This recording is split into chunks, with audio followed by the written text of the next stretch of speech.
Apa artinya dia memuji kalau ternyata dia tidak bisa perform? Apa artinya memuji kalau ternyata dia tidak bisa menunjukkan komitmen dia pada rakyat? Jadi memuji tidak ada untungnya sama sekali. Itu yang harus kita galakkan gerakan ini. Kalau dikhawatirkan terjadi konflik horizontal, saya rasa kita harus memulai dengan gerakan bahwa pemilu itu adalah pestanya rakyat. Dan pestanya rakyat itu harus dilakukan dengan gembira. Dan kegembiraan itu apa? Kalau kita bisa mengkritisi mereka. Jadi bukan dengan memuji mereka. Kalau memuji bukan di pemilu. Kalau memuji buat lingkungan-lingkungan terdekat kita aja lah, bukan orang-orang seperti itu. Ya memuji bolehlah kalau kita saudaranya, kalau kita teman baik dia, itu oke. Atau konsultannya, atau tim suksesnya yang dibayar, ya puji-pujilah gitu. Tapi rakyat yang tidak punya kepentingan apa-apa, kecuali kepentingan performance yang baik dari seorang pejabat publik, tugas rakyat, posisi rakyat adalah melihat dia dan menuntut dia, dan katakan hal-hal yang tidak mengenakkan agar dia tahu diri.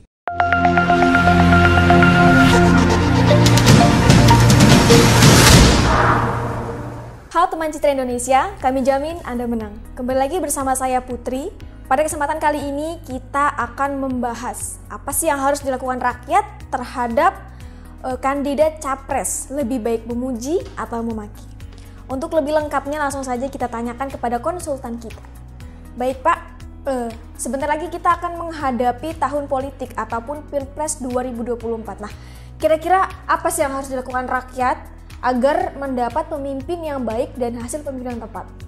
Ya, tema kita sekali ini kan karena Citra Indonesia punya keprihatinan yang luar biasa, Mbak Putri, terkait Pilpres 2019 kemarin yang bagi saya polarisasinya demikian ketat, kencang, dan bisa menimbulkan potensi benturan yang luar biasa antara pendukung si A dan pendukung si B. Sehingga polarisasi ini sampai hari ini masih kencang. Masih misalnya kalau kita mengkritisi A, dianggap kita pendukung B. Demikian sebaliknya, kalau kita kritis sama B, dianggap kita pendukung A. Nah, Citra Indonesia berharap ini tidak terjadi di tahun politik 2024. Besok ada pileg, ada pilpres, ada pilkada. Mudah-mudahan rakyat semakin dewasa dan rakyat tidak lagi menempatkan posisi sebagai kaum pemuja. Yang terjadi kemarin bahkan sampai hari ini, rakyat masih menempatkan dirinya sebagai pendukung calon tertentu. Apakah di pilpres, apakah di pilkada, apakah di pileg, mereka fanatik betul memuji figur-figur yang dianggap mereka cocok dengan impian mereka, cocok dengan karakteristik kepemimpinan yang mereka harapkan. Padahal sebenarnya sebagai rakyat, Citra Indonesia menyarankan agar polarisasi itu tidak semakin mengental, agar konflik horizontal tidak semakin tumbuh. Tempatkanlah kita sebagai rakyat mengambil posisi mengkritisi kandidat-kandidat itu.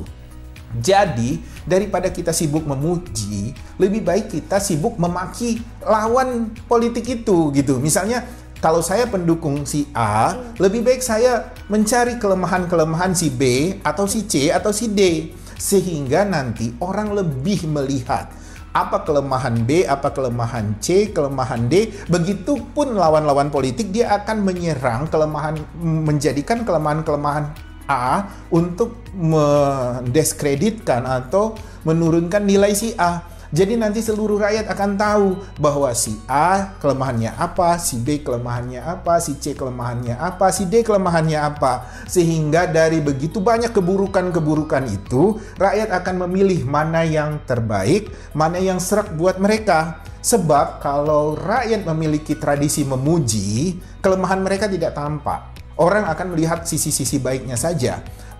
Jadi begini, kalau misalnya kita bertarung, saya bertarung dengan Mbak Putri dalam sebuah pilkada, pendukung saya memuji-muji kehebatan saya ada 20. Tapi orang tidak melihat bahwa saya punya keburukan 30. Sementara pendukung Mbak Putri mengatakan hebatnya Mbak Putri cuma ada 5. Tapi keburukannya cuma 1. Tapi kan orang tidak melihat itu. Karena kebaikan Mbak Putri hanya 5, kebaikan saya 30. 20. Tapi mereka tidak melihat keburukan saya yang 30. Tapi mereka menilai Kompetensi Mbak Putri kecil karena cuma punya kebaikan 5. Tapi apa artinya kebaikan saya yang punya 20 kalau ternyata keburukan saya 30? Nah, ini yang harusnya bisa menjadi perhatian rakyat kita ke depan, bahwa sebaiknya kita fokus pada keburukan kandidat. Kalau kita senang kepada kandidat A, cari keburukan B, keburukan C, keburukan D. Kalau kita senang kepada kandidat D, cari keburukan A, keburukan B, keburukan C. Begitu terus. Jadi kalau muji-muji ngapain? Apa untungnya? Tugas memuji itu tim sukses. Tugas memuji itu konsultan.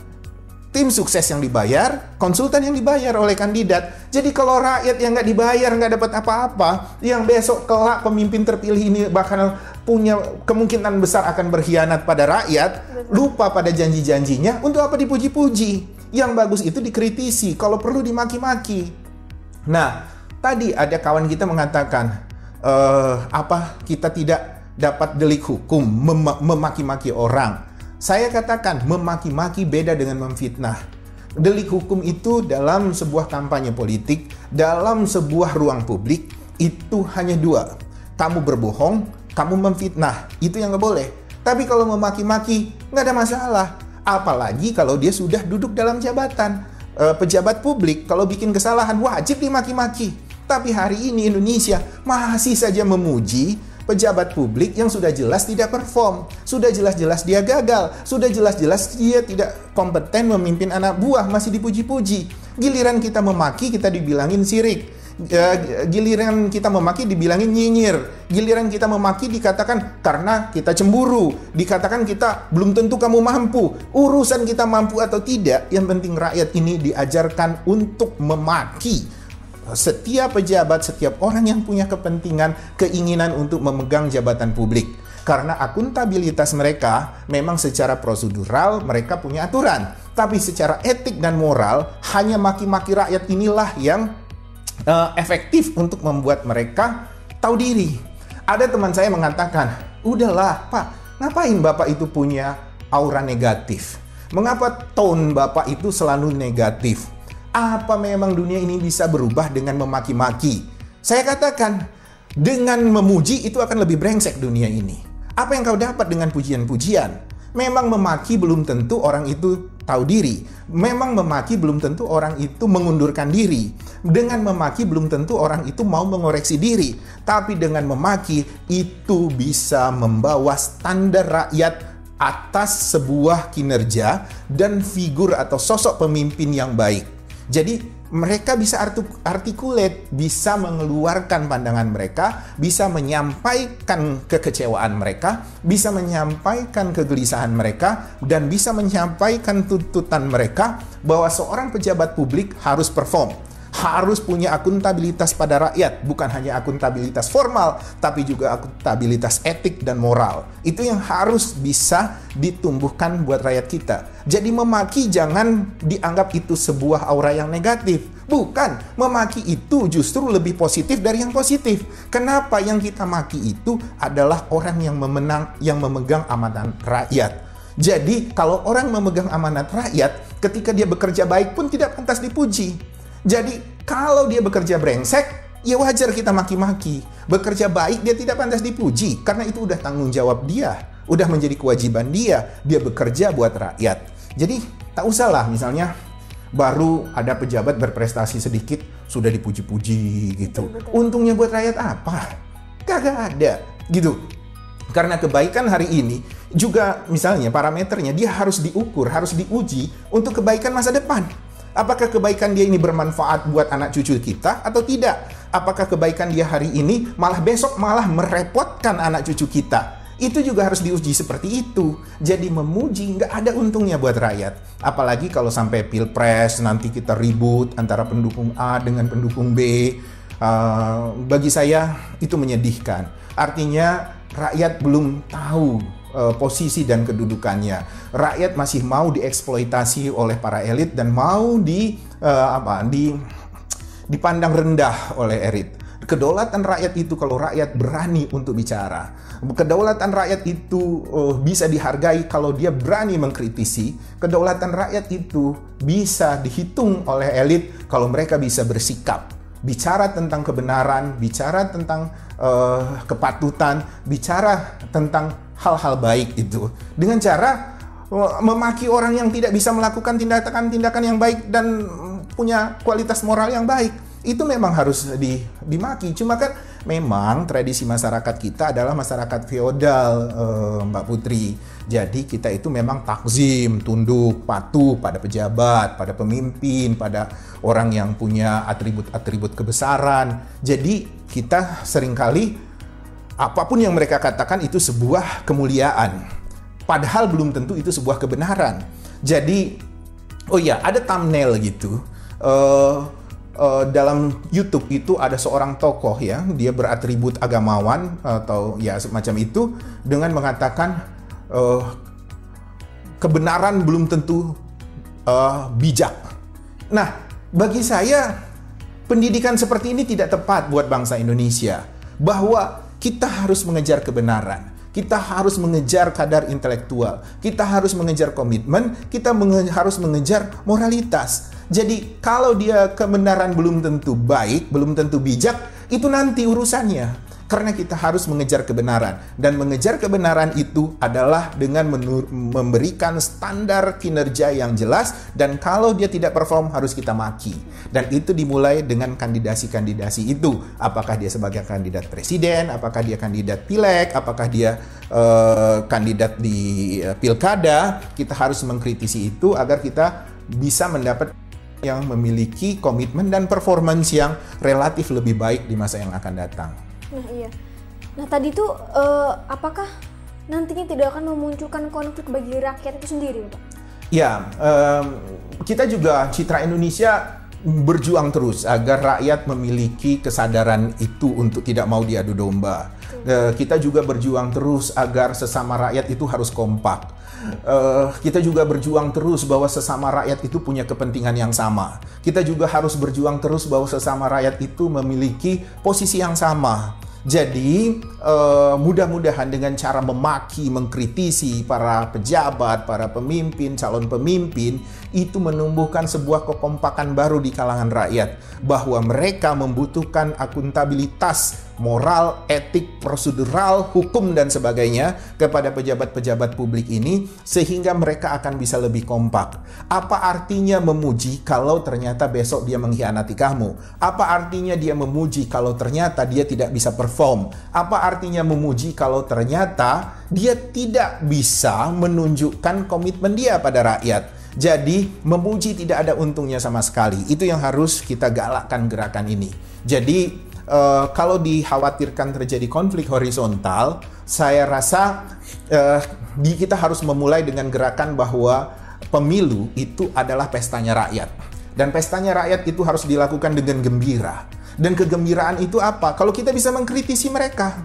Jadi bukan dengan memuji mereka. Kalau memuji bukan di pemilu. Kalau memuji buat lingkungan-lingkungan terdekat kita aja lah, bukan orang-orang seperti itu. Ya memuji bolehlah kalau kita saudaranya, kalau kita teman baik dia, itu oke. Atau konsultannya, atau tim suksesnya yang dibayar, ya puji-pujilah gitu. Tapi rakyat yang tidak punya kepentingan apa-apa, kecuali kepentingan performance yang baik dari seorang pejabat publik, tugas rakyat, posisi rakyat adalah melihat dia dan menuntut dia, dan katakan hal-hal yang tidak mengenakkan agar dia tahu diri. Karena dimaki-maki aja masih nggak tahu diri, kata temanku. Jadi untuk apa dimaki-maki? Ya kencengin lagi maki-makinya gitu loh. Jadi jangan kamu mengatakan negatif bahwa bangsa ini sudah penuh kenyinyiran, bangsa ini sudah penuh aura negatif. Loh, yang bicara itu baru 2%, 3% dari rakyat kita kok. Itu masih belum cukup untuk membuat para pejabat publik atau calon pejabat publik ini tahu diri. Tapi coba kalau sudah berisik segala macam. Ya, misalnya kalau bapaknya ditangkap karena kasus korupsi misalnya, atau nilep uang kantor, melakukan trading di belakang, atau mengambil kepentingan atas kebijakan-kebijakan kantor untuk kepentingan pribadi dia, hal-hal semacam itu misalnya. Ketika dia dihukum atau tidak dihukum tapi sudah terbukti dia melakukan tindakan yang tidak terpuji, jangan lagi kita menghormati keluarganya, tapi kan kita sudah jelas-jelas misalnya suaminya di penjara, istrinya nyalon bupati terpilih. Sudah jelas-jelas istrinya di penjara, suaminya nyalon wali kota, terpilih. Loh, standar etik kita mana gitu loh.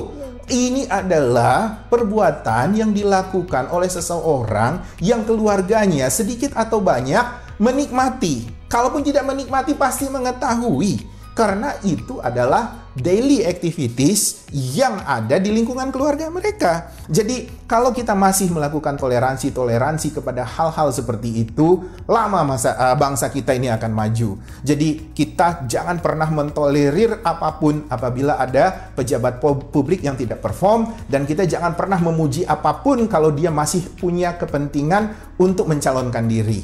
Jadi tabulah rakyat memuji-muji itu. Untuk apa? Nggak ada untungnya. Oke, baik Pak.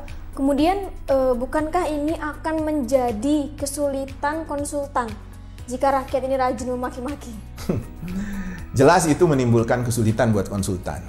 Tapi ini tantangan. Konsultan yang baik, situasi apapun, dia bisa mensiasati itu, dan dia bisa mengantisipasi itu, dan dia bisa mengemas itu, dia bisa mengajak dialog, dan dia bisa memberikan argumen kepada orang-orang yang memaki kandidat dia, yang memaki klien dia. Jadi justru hiruk pikuk rakyat memaki, mengkritisi, itu justru tantangan tersendiri buat konsultan gitu loh. Jangan konsultan mau dibayar mahal, tapi situasi-situasi sulit dia tidak bisa menghadapinya. Situasi kritis dia tidak tahu solusinya seperti apa. Justru konsultan dibayar untuk tantangan-tantangan seperti ini.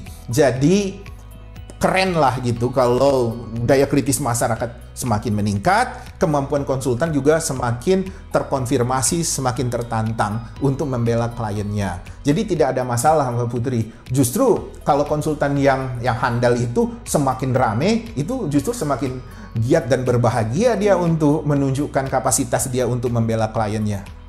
Oke, baik Pak, terima kasih atas penjelasannya mengenai apa sih yang harus dilakukan rakyat terhadap kandidat Capres 2024 ini. Terima kasih juga untuk penonton setia Citra Indonesia. Jangan lupa saksikan terus pembahasan-pembahasan kami, dan juga jangan lupa untuk like, komen, dan subscribe channel kita. Kami jamin Anda menang.